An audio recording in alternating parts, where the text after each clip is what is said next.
இன்னைக்கு பிரெட் பக்கோடா எப்படி பண்றதுன்னு பார்க்கலாம்.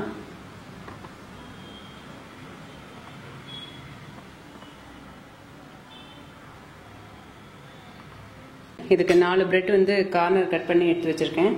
கோதுமை பிரெட் வேணாலும் எடுத்துக்கலாம், ஒயிட் பிரெட் வேணாலும் எடுத்துக்கலாம். இது கோதுமை பிரெட் எடுத்திருக்கேன் நான். இப்போ இது வந்து கடலை மாவு 1 கப் எடுத்திருக்கேன். இப்போ மாவு கலக்கிறதுக்கு என்னென்ன வேணும்னு சொல்றேன்.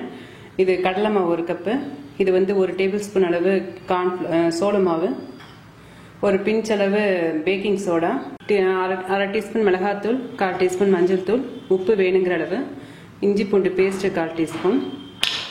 இப்போ இதெல்லாம் வந்து இந்த மாவில் போட்டு மாவை வந்து தோசை மாவு பதத்துக்கு கரைச்சிக்கலாம்.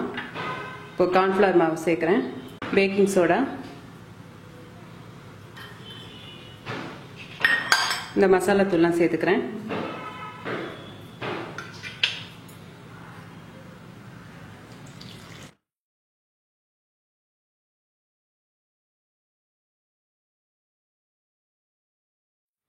மாவு இந்த பதத்தில் இருந்தால் சரி.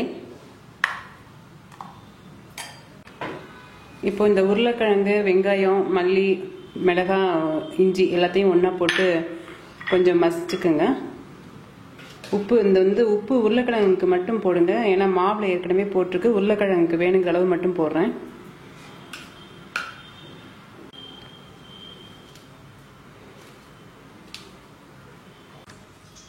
இப்போ உருளைக்கிழங்குலாம் நல்லா மசிச்சு வச்சுட்டேன்.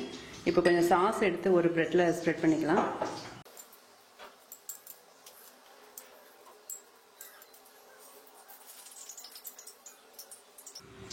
உருளைக்கிழங்கெல்லாம் தண்ணி ஊற்றாம மசிச்சாதான் இந்த மாதிரி நல்லா இறுக்கமாக வரும், இல்லாட்டி உதிர்ந்து போயிடும் எண்ணெயில்.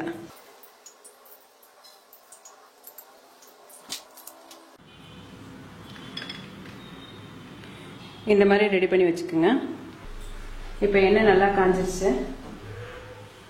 ஒரு பிரெட்டை எடுத்து இந்த கடலை மாவில் டிப் பண்ணிக்கலாம்.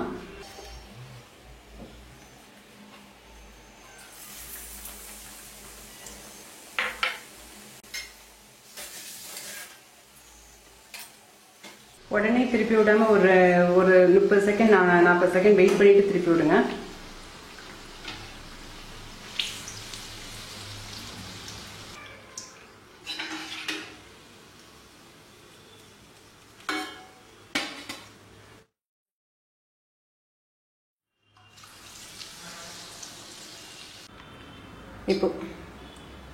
இப்போ பிரெட் பக்கோடா ரெடி ஆயிடுச்சு.